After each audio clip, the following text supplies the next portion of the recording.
What up, though? Welcome to Free for All Friday right here on Detroit Lions on the Proud, your home for Detroit Lions news and rumors, man. Y'all know what it is. It's Friday. Then, hey, it's Saturday, Sunday. What? It is Free for All Friday right here on Detroit Lions on the Proud, man. And it's just me and the Queen hanging out today, checking us out right here on Detroit Lions on the Proud, man. Let's just go ahead and hang out and have a good time. Man, now we got some Stream Elements bots running. I don't know what that is. Stream Elements. I know it's been happening lately, but I keep blocking it. No. Yeah, all right. So we got some people in the building now. Oh, my man Dan Spanos is in the building. What's going on, Dan? How you doing today, man? Glad to see you in the chat, man. What's going on with you, man? Woo, Queen. I had to tell you, man. We got a tough matchup coming up on Sunday, man. It's. I know everyone's like, man, Curt, you were kind of harsh on yesterday. Hey, I had to say what I had to say, man. I can't sugarcoat it, man. This is gonna be a tough matchup, but we're coming off a bye week. So, Queen, quick question: what did you watch during the bye week? Oh my gosh! I mean, I thought. Listen, y'all, this show is about to really go way off the rails. I'm already my wheels done have fallen off. So expect my jackass level is at 100. So be prepared, y'all. So what did I watch? Well, I didn't really watch anything other than what I normally do on Sundays, but I was working most of that day because taking advantage of that. But of course, my big hookup right now is House of Dragon. So and I felt like a virgin after watching the last episode. So I don't, it is what it is. Oh, Grant said 12 in the chat, man. We haven't seen you in a long time, man. You know how let's break him in. Yeah, Reveille, wakey, Top Steele, Detroit Lions on the Proud Company. Good morning from the West Coast, man. One Pride, kneecap biting, cue the growling sound. Okay, my man. Glad to see you in. We hadn't talked to you in a while, man. Good to see you, my guy. For me, during the bye week, I didn't watch a lot of NFL football. I just can't say that I did. I watched my Wolverines beat the brakes off of Penn State on Saturday, but on Sunday, I really didn't watch a lot of football. I was doing homework. I was doing other things. I needed to break. I was sick, first of all, so I needed to break anyway. But it was one of those things where it was like, hey, man, what did you guys watch during the bye week? Let us know in the chat. For me, I watched a little bit of this, a little bit of that. Like last night, I kind of watched a little bit of that Cardinals game last night. The Black Unis. I'm like, okay, am I watching the 49ers? I mean, not 49ers, the Falcons. Kind of threw me off a little bit for a second, but high scoring game. Their defense is like ours. They suck, so they can score a lot of points and give up a lot of points. So both teams last night were kind of just there, just scoring points all over the board because that's what it was. But good game last night. I mean, the Saints, do you look at their record? Both of those guys are going there with 2-4 going in. So they didn't have a great, not having a great season. A lot of teams are having down seasons right now, not just us. So you look at Green Bay having a down season. And I don't think they're going to get any better anytime soon. They got Sammy Watkins coming back, but who's that guy? Anyways, and the Bears lost to the Commanders. Oh my God. Yeah, but anyway, we beat them. But it is what it is. It's one thing I can say as far as what shocked me this week. Even looking at yesterday, because we went over the pain train yesterday during yesterday's show, and then looking at it last night, it didn't change that much. I mean, like one person came back, or two people came back because Taylor Decker came off because he was just going for a personal reason, and then someone else came back to practice, but it wasn't like great. You're looking at this. Our wide receiver core is like out, like our skill position guys, like on the outside. You got DJ Chark, who was in a walking boot at Allen Park yesterday, and then Josh Reynolds, the Whoopie, was out yesterday as well. So I'm like, what in the hell is going on? How can you be just injured after a bye week? Like, I don't get it. Well, they were probably injured before the bye week even started, but yeah, they were. But how can you not get them healthy during the bye week? You got 2 weeks to get them healthy. That's what I'm saying. You got 2 weeks to get the guys healthy. Well, some injuries take a little bit longer than just 2 weeks. and to get fully healthy. And then of course you've got a lot of these guys like Shark and Decker who just recently, their women have had babies, and so they're becoming fathers and stuff like that. So they their focus on getting healthy may not be at 100%. So yeah.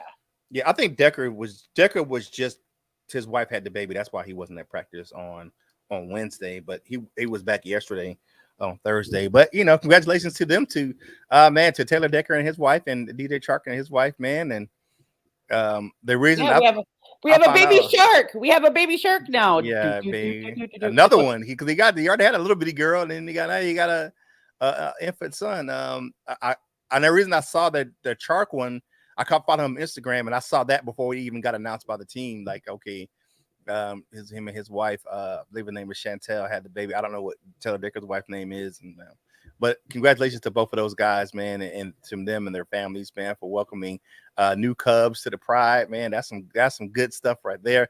It's always a blessing to have the babies. You know what I'm saying? What's going on with that? Oh, Dan Spano says you have your crown back again. Yep. It's just us right here on the platform today. So y'all guys hanging up with the 1-2 punch of the Detroit Lions on the Proud, man, the current leadership of the other team, man. So y'all in trouble now today. Y'all in trouble. Yeah. What did you guys watch during the bye week? Let us know in the chat, man. Or this is what you guys want to talk about, man. Let us know, because we have some questions. But Granted 12, here he is. He said, because I know he does. He said he watched the Dolphins shoot themselves in the foot versus the Vikings. The Vikings are one of those teams, man. It's like they have a good record, but they're 1 or 2 plays away from having a bet. Like this, like the Lions people. I say the Lions are 1 or 2 wins away from being 3-2. They're 1 or 2. They're 1 or 2 plays away from being the same thing themselves. You look at the game against us and the game out there they had in England versus the Saints. Like they're that team that they're winning, but it's always like that 1 or 2 like plays where they're turning the corner where they're learning how to win, but it's always that 1 or 2 plays where they're getting the win. And do we know if it's going to last the rest of the season? Maybe, maybe not. You know what I'm saying? Well, their typical MO is to start out strong every season. They really do. If you look back across their history, they really start out very, very strong, and then they kind of fall apart mid to late season. So it's anybody's game there. Yeah, we can see that. And one thing that I will have to give you a big shout out on, Val, is I don't know if you're watching them, but your Illini is ranked in the top 25. They are actually playing pretty good football out there, U of I. They have what? The number 1 offense, the number 2, something that I saw this little meme today. It was like they had number 1 this, the number 2 this, the number 3 this, and they're like 4th in the league for this, that. Yeah, they're doing exceptionally well for right now. Yeah, definitly. But they're not playing anybody important either. So yeah, they play Michigan in a few weeks. We'll see how that goes in a few weeks. When they play the Wolverines, that's going to be probably their biggest test of the season for them to see where they are as a program. No Mike today. Maniac Tim, Anthony, and check this out. If you can go over and check it out on CurtSteele.com that's my kind of my school portfolio website. I sat down with a couple of those guys and had a quick podcast assignment with Tom and Ryan from Road Alliance UK. Man, those guys, man, it's just not Matthew and Anthony, man. They have a full crew over there. They got blog writers. You should check out their Discord, man. Their Discord is ridiculous. Like those guys have a lot of good content. They do a lot of good things going on over there at Road Alliance. They have a great college football show. So check those guys out, man. Road Alliance UK, they did me a solid, man. I say, hey, man, I need to interview some guys for an assignment. They said, man, no problem, man. And Ryan actually played and plays football. Ryan plays on a club level team over there. He played it in college, and he continues to play football. So to hear that, that's an interesting story for those guys, man. Check out those guys, Road Alliance UK, man. They are some passionate, educated fans. Micro Mike prediction is 34-17 Cowboys over the Lions via his show yesterday. We'll give our We'll give ours later you'll on. give our layers. But these guys, they probably took the bye week literally, y'all. So that's why they're it's the bye week, And the Lion, we told it yesterday. The Lions are the Dallas Cowboys are favored by 7. Over under is 49. I think that's even most betting sports books is the over under is 49, and the Lions are 7-point underdogs. I don't know if they cover. I don't even know. They may cover that easily. All right, my man, bring it in. Speak of the devil. Maniac Tim, the Maniac's in the building. What's going on, my guy? Okay. I'm up now. I'm awake. Coming in roaring. All right. The first question, you just missed one question. What did you watch during the bye week? Did you watch any football last week? I did try, but as Val can contest, if I don't have my wake up pills, I'm in and out of consciousness trying to watch any TV show at all. I watch. Sit down on a couch and watch anything. Yeah, I know. Even in a movie theater, this man is asleep in the. Okay. That's why I got to take some. And I tried watching whatever was on, and I watched the first 2 ones. And I just kept on. You can give him 5-hour energy shots, like a ton of them, and he'd still be asleep. Yeah. Oh man, that's true. That is true. Those monsters don't work for me. No, I think it's next weekend. I think next weekend for the NFL. Let me look at the schedule. I think next weekend is the big. It is next weekend. Next weekend is another overseas game. It's not this weekend. It's next weekend. Where we're having I think it's in 9:30 a.m. It's in Germany, I believe. Yes, it's in Munich. They're having another game this week, next weekend in Europe. So make sure it wasn't this week, it's next week. I mean, I understand that, Tim. I took a day off from football. I was like, I needed that break. The bye week came good. The bye week came at the right time, man. My mentals couldn't handle enough. It's gonna be another. I think it's gonna be another rough week. To be honest with you. Oh God, yeah. I know what you're saying. Believe me. Yeah, I think it's gonna be another tough week for the Lions, for Lions fans coming off the bye week. I don't know, but there's a lot of. It's hard to have faith in that team. I'm sorry. I mean. You know me. You know me. I'm all Kool-Aid, hopium, whatever the hell you put in me. And I'll tell you, what's been going on with that team, especially after the Patriots, that's been drained. Yeah, that was. I think that was the worst time to have that type of performance. To come off a game where you played so closely, you know what I'm saying, the last couple weeks before that, and then just to lay an egg. I'm like, oh man, and I think Dan Campbell outcoached himself. Oh, you know what? we're gonna keep it simple. Belichick. He walked right into Belichick's hands. That's what he did. He went ahead and got psyched out. He went ahead and took him. He did the worst thing that any coach could do. He did not play his own game. I remember when me and Jim used to go to watch the hockey games and stuff like that. He said, and we were playing Quad City, and Quad City was like a tac offense. Well, we were the Muskegon Fury at the time, and the Fury tried to go ahead and play their game, play their level. Dan Campbell was maybe a preschool coach against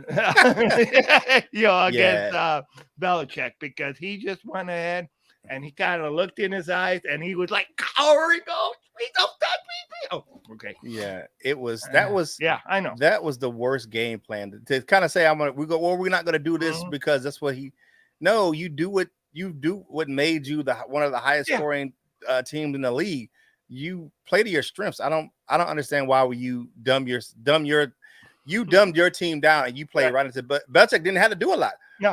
Okay. They go into a basic offense. We could just play our defense and just match up. I mean, you didn't have to. But in some ways, though, did he dumb the playbook down because the talent level really wasn't there on the team due to all the injuries? So I mean, if you don't have the elite guys on there to pull off some of these schemes, you're going to have to dumb down that playbook. I mean, but they did it last week.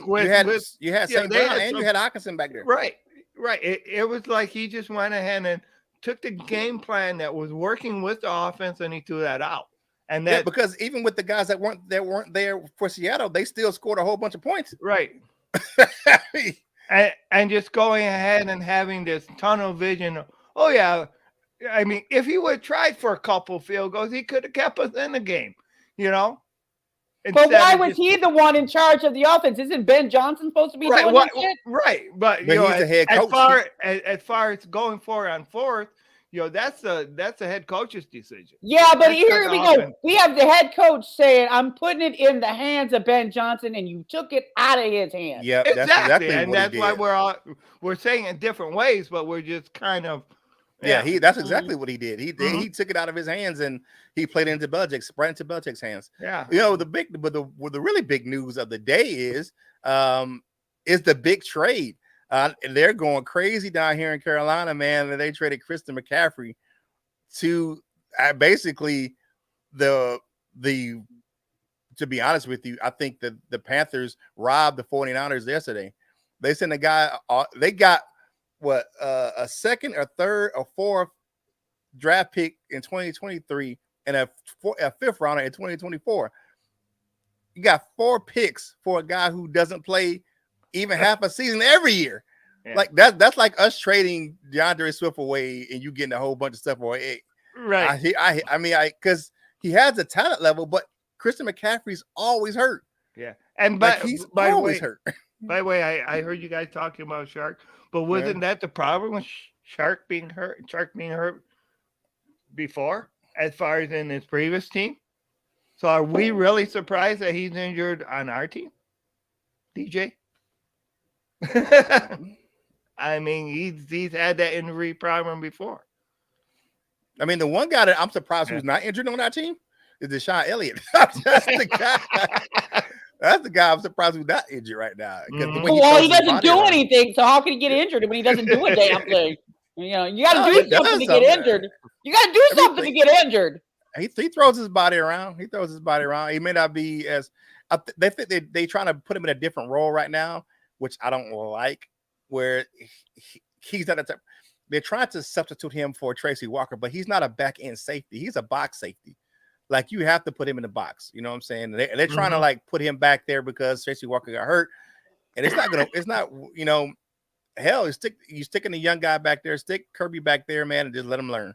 At this point of the season, because playing Deshaun Elliott in the back end is not playing to his talents. Y'all know what I'm saying? Like he's a better box safety, attacking, run support, blitzing. That's the type of guy he is, and he's most effective doing that. He's not an effective back end safety. That's just not what he does. Well, that's a lot of the problem on the defense anyway. They got a lot of guys in the wrong spots. You want to put Iffy up in safety instead of being at the corner, and you got Okuda up in the corner, and you got Anzalone as the captain on linebacker. Well, I mean, you just got a whole bunch of mess in the wrong spots. Yeah, but of course, Iffy needs to be on the field playing before you can switch him anyway. Well, he would be on the play. He would be on the field if you put a guy in a spot that he's not that is not really his true skill set. You're putting him at greater risk for injury. You're putting him in the position to be off the field, in my opinion. I mean, he played at 2 plays against the Patriots and got hurt? No, he got off 1. It was one play back. Him and Savion Smith, 1 play back and then back hurt again. And then Savion, there's something in the water that they're Savion's on the injured strength and conditioning. You gotta be looking at these strength and conditioning staff at this point now. But they have fired several of these strength and conditioning coaches. They keep on firing them, and whoever they bring in doesn't make any difference. Yeah, definitely. All right, let's kind of look at the next question. We kind of harped on that and kind of got away from that. All right, so who would you trade for before the trade deadline, and what would you give up for that person? Ooh, who would you trade for? Who or what would you trade for, and what would you give up for that person? Who do you want to go first? Anyone, don't matter. Go ahead. Josh Allen. I'll go first. Because I'm going to give my jackass. I'll give my jackass answer first. Kenny Galladay. Kenny Galladay. Just kidding. Okay. Yeah. Kenny Galladay. No. Okay. We need Kenny Galladay back. Oh, no. Okay. Okay. That was my jackass answer. Now I looked at that. I don't really pay much attention usually to like trade rumors and all of this stuff because most of it's garbage BS in the first place. But I would say, hey, today I'll play along and see what happens. And there was a name that showed up today on Detroit Free Press that surprised even me. And I was like, oh, well, maybe this beat writer doesn't really know too much. But then I was looking at this stuff from the Bears were talking about it. Who would I trade for? Robert Quinn, if he is on the market. Okay, Robert Quinn, the defensive end from the Bears. From the Bears. And here's why. And I'm thinking, okay, because it is kind of legitimate. He's not really doing well with the current scheme that they're not playing. They're not using him to his strengths right now. But he does have a $13 million contract, which the Lions can't afford ramen noodles at right now. So I don't know how that's going to work. But his skill set is very much to be the on that quarterback rush for those quarterback tackles to either be on the assist or to cause them. So so he would really pair well for me with Ali McNeil, Hutchinson, and all of those guys to help boost that rushing attack. Right. With what did I say last week? It was like roughly close to $37 million tied up in the injury. That's the injury reserve. We ain't talking dead cap money. We got $25 million in dead cap money. We got almost $37 million on the NFI, the PUP, and the injured reserve. That's how many injured players that we have with big contracts that are out right now. You're talking about like Romeo Okwara, Big V, Tracy Walker. We got some guys with some big contracts that's on the injured reserve. We can't, like you said, you can't afford a couple noodles right now. We only got like right around the high 2, low 3 million for cap right now. So we can't we couldn't afford a grilled cheese sandwich right now. But it's one of those things. But who would I trade for? I like the Sidney Jones. We talked about that, and it low because he only got a $1.6 million salary for the year, and most of that and any type of guarantees will be still owed to Seattle. He just kind of like got pushed down the depth chart, and our secondary, we need help somewhere, anywhere, somewhere, everywhere. But something like that, or I'm not sure that we can get a low rent linebacker right now. So I would say Sidney Jones would be a guy that I would kind of kick the tires on, maybe. What you got, Maniac Tim? Well, I think at this point I would pass because anybody that was, and I know we're talking about trades and stuff, but anybody that was smart to pick up already, they already let go. There was people that were put on waivers that like Minnesota picked. This team is not a mid-season building team. I mean, I think it's one of their faults, but there's nobody right now. No, okay. Yeah, because I don't see anybody. I don't think that the Lions have the capital to make a trade. I don't think they have enough. I don't think they will make a trade in the either. You know what I'm saying? Right. But it was like I said the other day, coulda, shoulda, woulda, one of that thing. Right. I mean, there's people that were put on waivers that could have, but this team is like, they're so one track. But see, that's not always the case, Tim, because a lot of times there are players put on teams that they're not really built for those schemes, that they would fit better on a different team with different schemes and different sets. So, I mean, that's not always the case because, that you've got to look that, and that's what's with the scout evaluation. You've got to look if the guy fits what you're doing. I understand that. Yeah, I understand what you're saying. When you're saying, even with a history in the Lions, even when they have had cap space, they have not went ahead and got during these, what we think maybe snacks come in during a trade or something. They never really had like a big blockbuster trades that would bring in the people. They're not that type of team. There's not going to be any anyway in this season right now. Anyway, it's not necessarily a blockbuster trade, and it doesn't have to be a blockbuster trade. It has to be something that could actually benefit you right now. Right, but they don't. The Lions have not been in the history of the Lions franchise. Sure. So if there was anything, it would have to be on the defensive side of the ball. Exactly, I totally agree. And like pass rusher or a cornerback, something, Quarterback, safety, linebacker, one of those three. Right, because that's what's going to help the team. That's where the team needs to help most would be on the defense, and it's crazy that they just keep staying pat, Mm-hmm.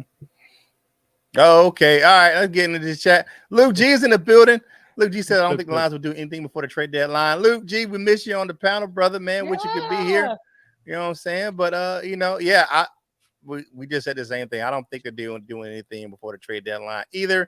Good morning to Giovanni Lyons coming into the building. What's going on? Mr. Scotty the Bear. The freshman. We get to all that. What up, Frenchie? What's going on, man? Raw Detroit. Yeah, Raw Detroit's in the building. What's going on, y'all?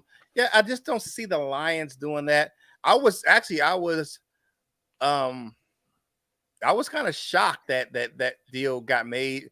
I thought they were shopping Christian McCaffrey. They said they kept saying they wanted multiple first round picks for him. But oh man, Luke is in the building, man. Pastor Luke. Luke, we was saying what you got? Bishop Deacon, Archbishop, whatever. Reverend Deacon, Doctor. Right, let the church say yeah, right? Okay. We were saying, what do you think about the Christian McCaffrey trade? That's what we kind of got into the line.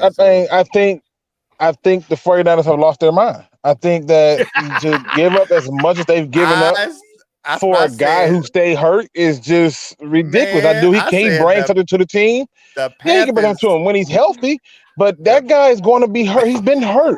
And I mean, not just like hurt a little bit here, a little bit there. He's been hurt everywhere. Like he just been hurt. I love Christian McCaffrey. Mm-hmm. I'm team running back. I think most teams succeed better when they run the ball and play defense.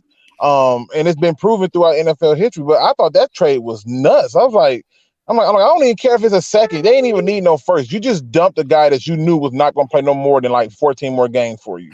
It's impressive.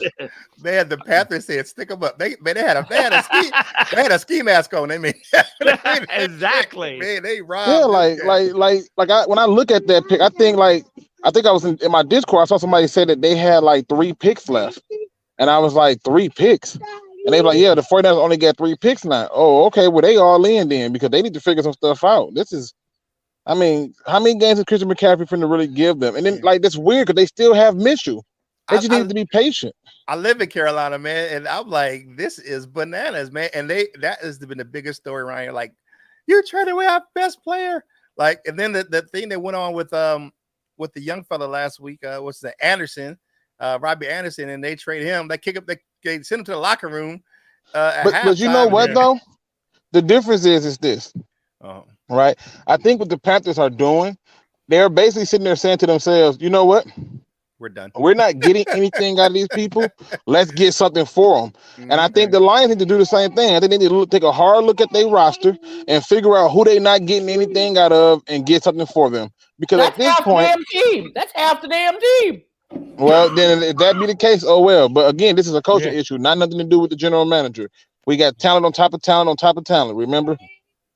Yeah. Right. Okay. Yeah. No. We don't put those gloves on, Luke, because you know how my opinion on that one. Oh, but anyway. Okie dokie. All right. So, okay. How can Ben Johnson get his offense back on track this week? Bitch slap Dan Campbell. What? Oh, did I say that out loud? Yeah, you said that out loud. What you got, Queen? How can Ben Johnson get his offense back on track? Dunk every single damn one of Dan Campbell's headsets in the bucket of Gatorade.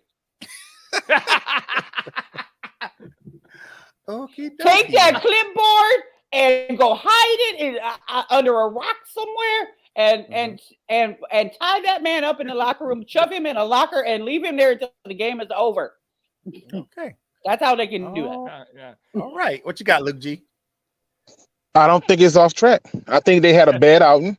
I think every team has a bad outing. It happens. It happens every season. You see teams that lose to teams that you like. How in the hell did that happen? And I think they had a bad outing. I don't think it was necessarily off track. I think that overall the team itself has a number of injuries. Those have a factor in it. But overall, The offense is straight. We need to figure out how in the hell we get somebody else on track, another side of the ball on track. That's the real question. But to me, the offense was never off track. It had a bad outing. Okay. I think for me, I think we need to go back to running the ball.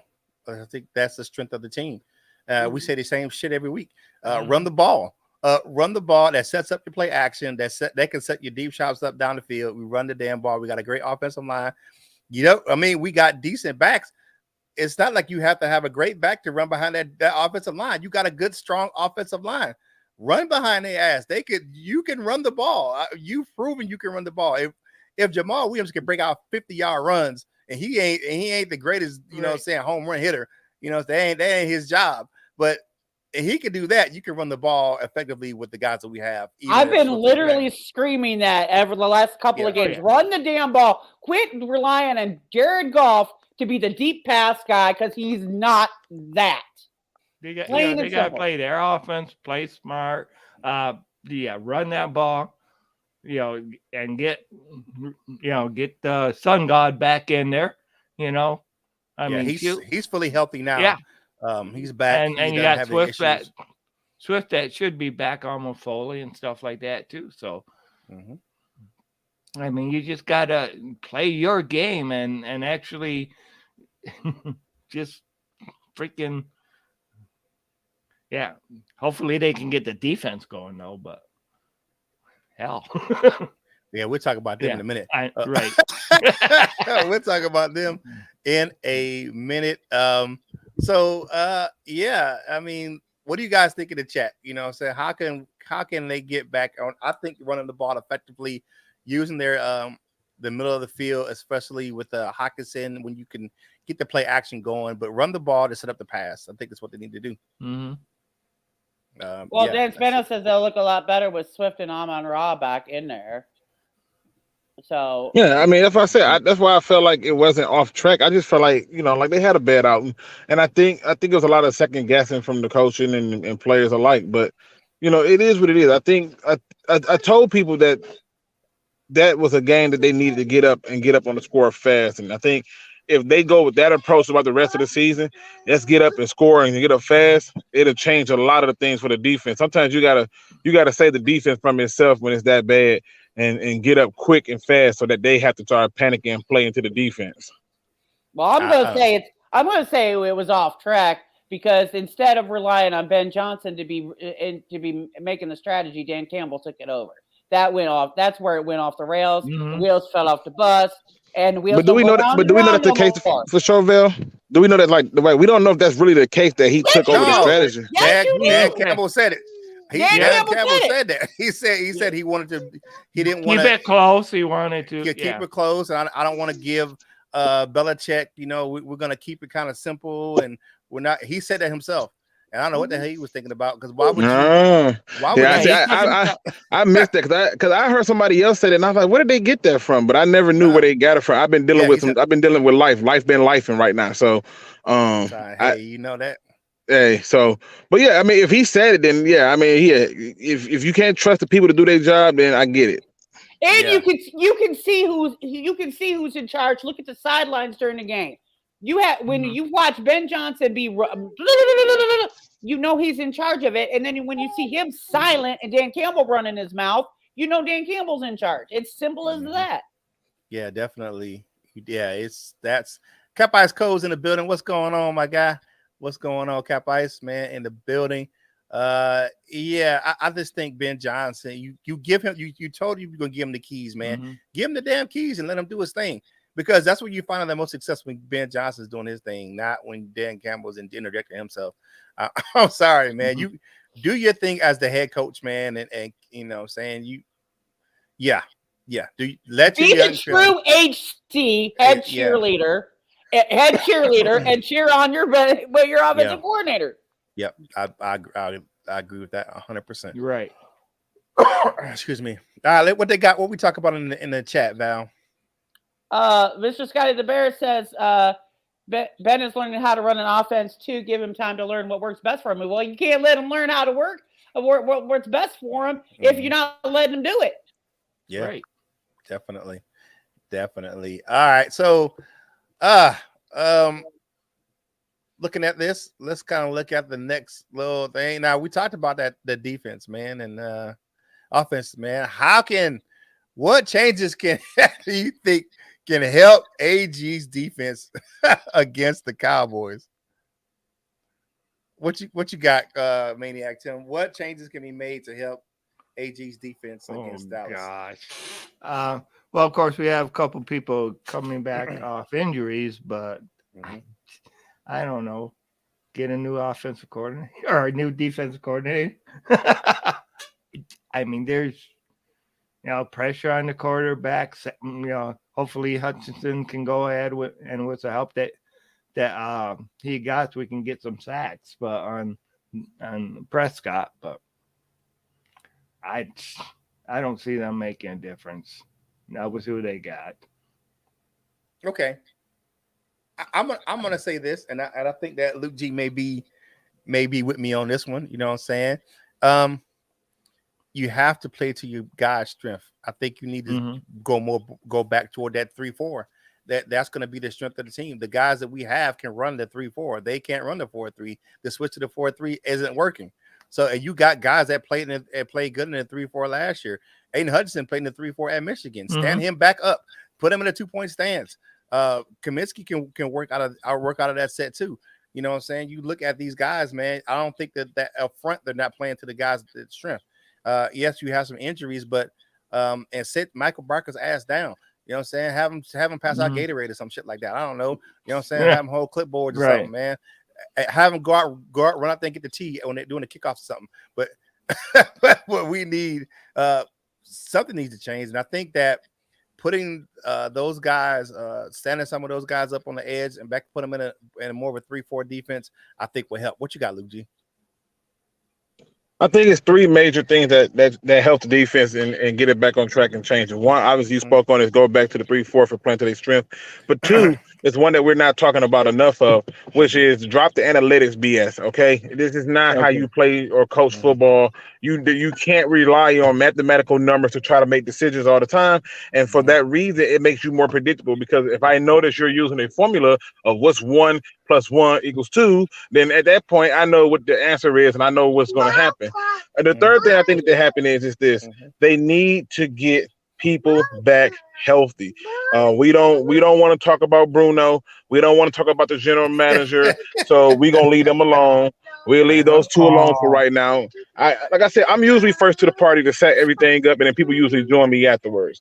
But the reality is we got to get people back healthy, because at this point you don't have the depth or the starters, in my opinion, to have significant impact with the current system and how they're doing business. So go back to 3-4, kill analytics, and get people back healthy. That's how you fix it. Okay, I feel you on that. What you got, Val? Oh Lord, I've got a million jackass answers plus some good ones. All right, give me one jackass answer and then give me some good ones. I'll give you one. I'll get you one jackass answer, then give me some. Okay, what is my best one for all of that?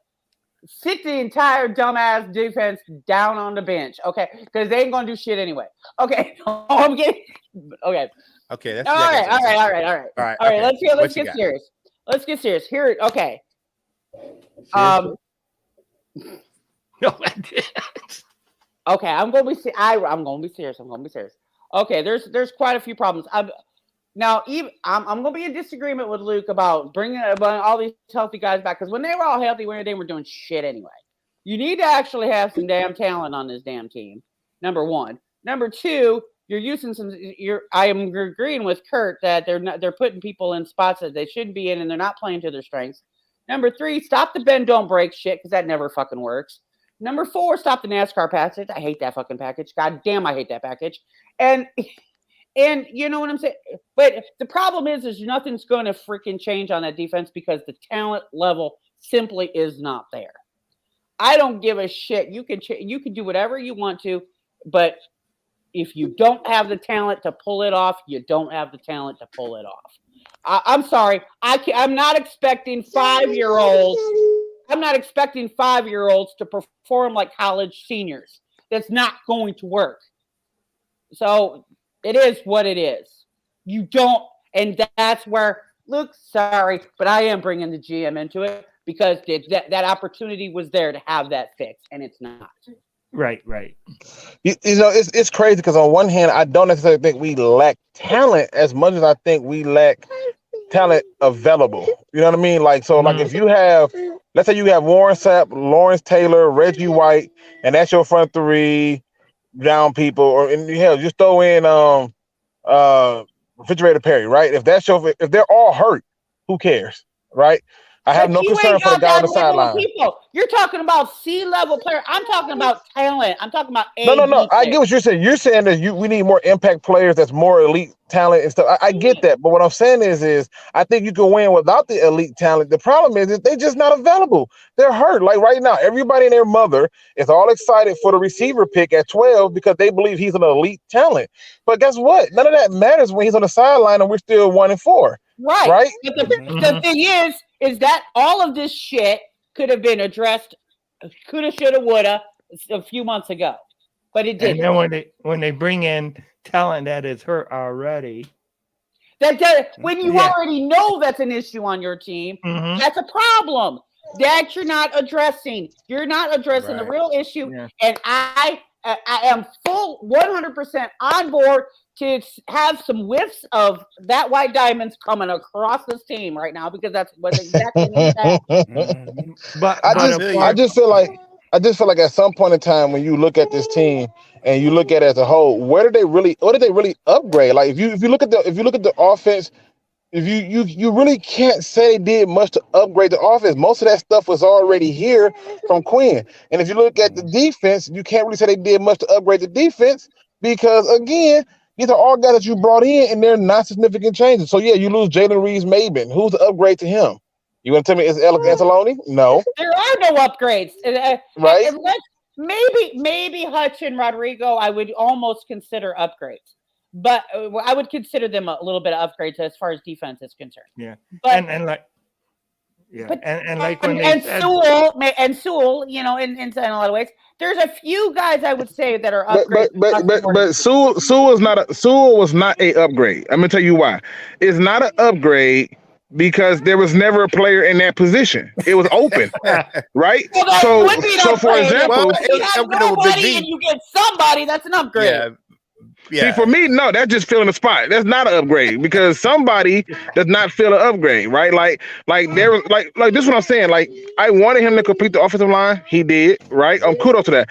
But when you look at it, and I think everything King talked about this, it wasn't hard for you to make picks that were obvious to make. It was right there in your face.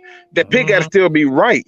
And so, you know, when you look at it, it's like, what do you do outside of that pick, right? Like, what do you look at outside of that? And to me, he really didn't upgrade nothing, especially when you look on the defensive side of the ball. And when you got here, he knew that the worst side of the ball was the defense. He didn't upgrade anything. Nope.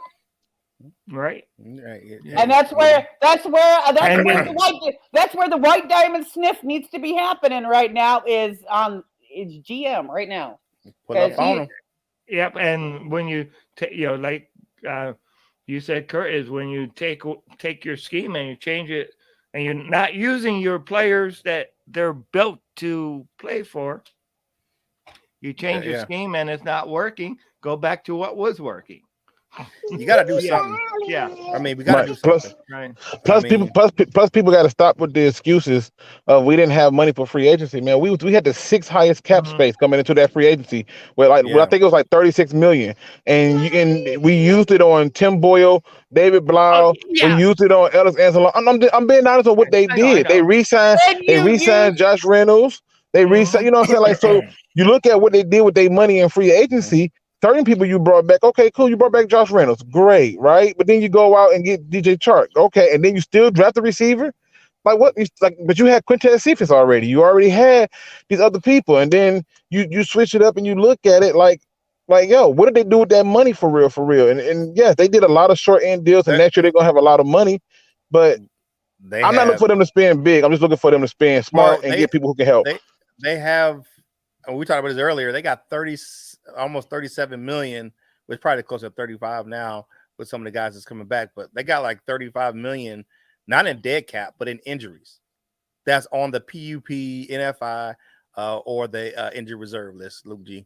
That's a lot of money. You had the free agency, then you had the draft where you instead of getting your defensive help, which is a defensive smorgasbord, you have the pick of the litter. You go and pick up wide receiver injured already. Pascal injured already. Mm-hmm. Come on now, what the hell? That is not smart decision making. You cannot tell me you're Mr. Analytics, because I am Rain Man in my thinking and my strategies and analytics and shit.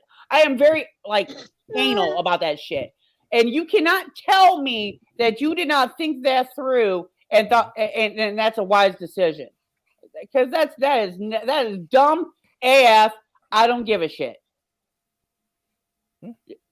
I just know that when I sat up there and I'm working on this whole big project and stuff, right? But when I sat up there and was working on this project, I started realizing something, and it scared me. And I hate to say it, but these. I think Curt said it best. You have a lot of money that's just not available that you spent. It's a lot of it. If you were to go through and look at the amount of games these people have played for you that you paid them, it makes you want to fight. So, or in the case of Marvin Gaye, make you want to holler, right? Mm-hmm. Yeah, definitely. Yeah. It makes you, I'm like, because when I had to actually went through that, I'm like, let's see, because they kept saying, well, we don't have enough money to sign this person. I'm like, well, let me kind of get into the sport rack and look at over the cap and see where our money is. And I'm like, holy shit, to see all that money that's on the PUP and the injured reserve and the NFI, I'm like, holy smokes. I'm about to go up to the store and buy my own bottle of White Diamonds and pull up on them. Well, they need to get some of that miracle water for every player. Not the miracle, the Bobby Boucher water. What you want? You know what's funny though? Sprinkle the holy water on them. I talked about this before during the Hard Knocks episode when Dan Campbell had to explain to his team why he was pushing them so hard, right? Mm-hmm. And I remember the article came out talking about the same thing, and a recent article came out talking about how they feel like there's some things going on where these players are getting a little pampered or whatever.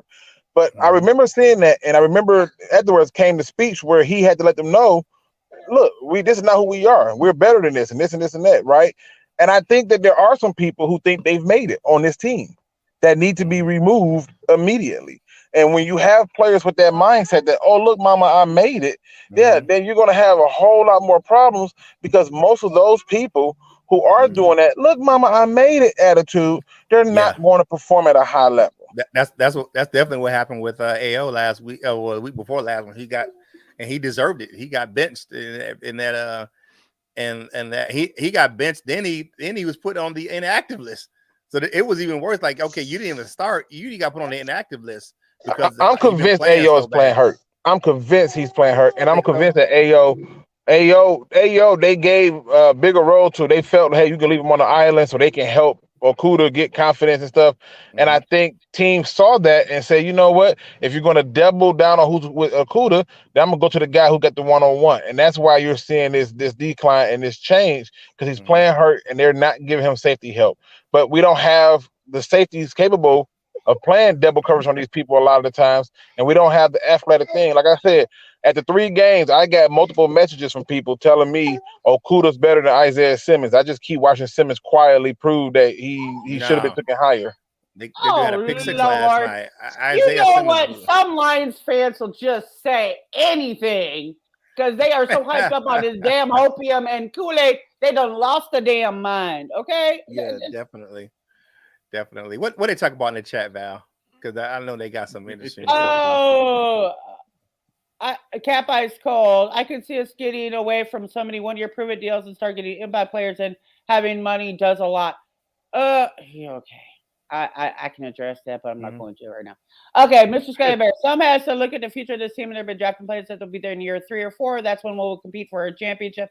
Why aren't we competing for one now? When you have when you had every like literally, okay. If I were to sit here today and offer you everything you needed, you would be set. You'd be set for the next, completely set for the next year, right? And you were hungry. and I gave you a whole smorgasbord of food, and you said, nah, I'll wait a couple years. That is not what that is not the plan, son. I can see some of that strategy if your team was sort of half-assed developed on both sides of the ball, but it wasn't. Okay, this was the year to do that. You had the advantage, every single advantage handed to you on a silver platter, and you said, nah, son, I'm good. That's exactly what happened. I don't even know if I would say he's wrong, but I will ask he or she, I don't know, I'm not sure, I see Scotty's in it, but I don't know if I would say any person who has that viewpoint is wrong, but I will ask them to challenge themselves to ask, why do we subscribe to this 3-year thing? Why? When it's not something that is a constant in the NFL, why are we subscribing to a 3-year thing? Like, I just don't see. Do it now. Why. Do it now. Right, because if you look at most of the teams, right, like does it look like the Giants are subscribing to 3 years? Does it look like the Vikings are subscribing to 3 years? Does it look like the Bears ain't even trying to subscribe to a 3-year plan? All these teams who got new head coaches are not subscribing to, it's a 3-year process. I just don't know why we subscribe to that belief when all those teams that I mentioned, they didn't have the schedule we had. And for all the people who argue that, maybe our schedule wasn't as easy as we thought, that's baloney. It's just baloney. It was. That schedule was set up for you to succeed, and you had 2 drafts, 2 off seasons to get it right, and you never really addressed the one side of the ball that was absolute worst. You doubled down on offense. Offense is performing, great. But again, we have players that can't help us. Right. Yeah, you fed the satisfied kids, and you left the starving kids still hungry. Okay. All right. So we look at the time. I want one more question. I want one last question here. Well, before we get into our score predictions, how y'all gonna feel when JMO is OPOY next year? Next year, but you said next year. Yeah, you said next year, and here's the point. I'm gonna say, so what? Look, so freaking what? A wide receiver, offensive player of the year. Okay, is that gonna win you some games? Is that gonna really do you some damn good when you have no defense? But we have to, and most players that win that are on winning teams, to be honest with you. If a player wins offensive player of the year, they're on a winning team. They're not on a bad team. And again, to me, even if he does win offensive player of the year, right, that's an individual award. That means nothing, right? Like, that means nothing to me, because unless you're getting ready to tell me he's the second coming of Randy Moss, or you're telling me he's going to be something like a Calvin Johnson-ish player, I don't care if he's offensive player of the year. I don't care if somebody is the sack leader. What I care about is the team getting wins, and it's your impact in such a way that a person needs to account for you. So yeah, if he wins offensive player of the year, good for him, kudos, right? But I think it was Jordan and Kobe Bryant who said, what's the point of winning MVP when you don't have the championship on your hands? Absolutely. Right. So like, it's just, I get it. He can win all those things. But the problem is you just don't. I don't think you're gonna get much out of a guy. He could be a football god. But what does that do for the Lions? Nothing this year. I mean, right. we had Calvin Johnson. Yeah, Calvin Johnson. We had Calvin Johnson. We had a better quarterback, and that to me proved too many times over that having a stud receiver don't mean nothing. Hell, Kansas City has just sat there and said, "Yeah, we're gonna receive it by committee and in the tight end," and moved on from Tyreek Hill. And you look at Devontae Adams, who skipped out on the Packers. You look at all these people who have skipped out on these big name receivers. Why? Because you can win with a average receiving core. You can do that. What you can't win with is consistently win with is a below average defense and a below average rushing attack. And those two things are always correlated to wins and losses. Yeah, definitely. All right, let's get into the score prediction, man. You know what I'm saying? Looking at the Mickey, it's about that time. All right, who wins and what's the score? Okay, we'll go to Tim first, man, because he usually sets the tone for us. What you got? Who wins and what's the score? 14-10 Cowboys. 14-10 Cowboys. Wow. Didn't expect that. Wow. Yeah, I know. Okay, but it's all good, man. Queen of the Pride, what you got? Who wins and what's the score? It's going to be 52-17 Cowboys. 52-17 Cowboys. Okay. What you got, Luke G? Yeah, I can't believe I'm saying this because I think that the Cowboys are going to make a mistake by bringing Dak Prescott back. And I think that the Lions win the game 21-20. Wow. I just think it's a mistake to bring him back. I think because he's going to be a sitting duck, whereas Cooper Rush won't be. He's going to try to force his hand because Cooper Rush did have some success without him. I just think it was a mistake to bring him back this game. I think he could have did it a different way. I could be wrong, but I just feel like that's going to be a mistake. Cowboys are going to try to get some revenge for what the Eagles did to them. I say I said yes. I said it yesterday. I'm not changing my score prediction. 37-17 Cowboys. That's my prediction. I predicted they, and the reason being is that, and now if you heard the show yesterday, I said that we got a lot of coulda, shoulda, wouldas on the Lions defense right there. That player could have made that play, or he should have made that play. Or we could have got the talent to make that play. They can do it. Yeah, or this would have happened if he would have made that play. You know what I'm saying? We would have won the game if he would have made that play. So right now on the defensive side of the ball, we got too many coulda, shoulda, wouldas. And right now I just think that I don't know. I'm wondering the same thing, Luke G. I think that I'm thinking the same thing. I'm thinking they're bringing him back too soon. Do I want the Lions to win? Absolutely. Do I think the Lions will win? Absolutely not. Not the way the way that we're playing right now. Right. If the last version of this team that showed up when the last game comes to this game, it's gonna be some woo-wee, man. They're gonna run. Man, we might as well just land in Dallas and turn around and fly back to Detroit. If the last version, now I'm hoping that's not the case.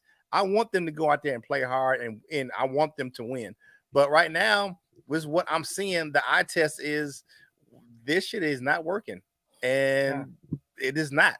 And they got to prove it to me to get me back. I'm not saying, and I'm not this is not an SOL take because I'm not an SOL guy because I love my Lions. They still, I say SML, still my Lions. They're gonna be my Lions regardless. I'm gonna root for them. I'm gonna wear my gear, and I'm gonna be right there for them, the 100%. However, I gotta keep it 100. And right now, they're not bringing it. They're not bringing winning solid football to the field. So, with all that being said, man, hey, let's go ahead and go to final thoughts of today's show, man. Hey, thank you for hanging out with us right here on Detroit Lions and the Pride, your home for Detroit Lions news and rumors. Quick bill pay. Go to Fanatics.com and the link in the description. Go to Wolverine.com. Links in the description. Get yourself some roll up gear to help fight cancer. In the description, my man, Lion Man down there, help support the American Cancer Society of Michigan. Go over to LNU and check out stuff over there at Lions Nation Unite. We're in the game day chat over there on the app. Come hang out with us over there in LNU, man. Lions Nation Unite. And happy belated birthday to Herman Moore. His birthday was yesterday. Happy birthday to him as well. So we paid all the bills that we needed to pay right quick. Okay, now, Maniac Tim, final thoughts for today's show. Man, please let me be wrong about who wins the game. Yes, I absolutely despise the Cowboys. Yeah, I know. But yeah, I've been doing a lot of praying this week. I've been telling people to pray. Give extra. Sunday when you go to church, make sure you give a few extra dollars in the plate to just go ahead and make the Lions win. Okay, all right, I got you. What you got, Val? Okay, so first I'm going to say congratulations to our gold member George Eagle, who is getting married this weekend, and we didn't get to fully say congratulations to you. So if you're watching this, go for it, buddy. Second of all, Lioness Lair is coming back Sunday night, and Lady Lion or Douchebag, really hates the cowgirl, so this ought to be a really great show. And you know what? She's been doing kind of like what Tim has been doing all week long. She took some advice from, remember Jay that was on our show a while ago? She brought out some crystals in her house, and she's got them under the moonlight, and she's charging them up, all sending positive vibes to the Lions. So, she been prepared. Okay, so get that miracle spirit streamlined. Yeah. So we sending a whole lot of crystal vibes the Lions way. So let's see what more trouble now. Definitely working at voodoo. Well, voodoo. I say the voodoo magic, and Luke's gonna get mad at me. But look, he's working on magic behind the scenes to help the Lions win. All right. Yeah, for me, thank you guys for checking us out right here on Detroit Lions on the Proud, your home for Detroit Lions news and rumors. For me today, my final thoughts are I want to send a shout out to my man, my guys over there, Rhode Alliance UK, man, to Tom and Ryan and Ant and Matthew and all those guys over there, man. Thank you guys again for helping me with my assignment in school, man. Y'all know my master's program. I got a 97 on that assignment that you guys helped me out with, man. A+, man. So I really appreciate you over there, man, for helping me with this content. And thank you guys for helping us out and keep watching. Enjoy football this weekend, man. I know that the Community College of East Lansing is not playing this week. They're off. Just like the Michigan Wolverines are, and we will see you in the big house next week. All right, so Luke G, go ahead, man. Take us home, baby. All right, everybody. Look, sorry I was late. Like I said, life is life. But today's positive quote comes from me. It's simple. Family is everything. Family is everything. Yesterday, I got the chance with my family to finally bury my little brother. And I can tell you one thing, I never had a moment like I did yesterday where I got to smile and laugh because I know that I left no stone unturned. I didn't get off the phone one single time and not tell him I love you. I never once not had a moment where we had an argument and we couldn't square it away. If it's going to matter 5 years from now, okay. But after those 5 years are up, find a way to break bread. Nothing is that serious. Life is going to life you anyway. It's going to always be in your face, pushing you one way or another. But family has always been there behind you, supporting you, foundationally being the reason why you're able to keep moving forward. Don't waste too much time with things that ain't going to matter 5 minutes from now, let alone 5 years from now. Simply move forward. Be better than you ever can be. And take solace in knowing that when that time comes or when that moment comes for you to see someone who just simply need to hear your voice, that you told them, I love you and I'll see you later.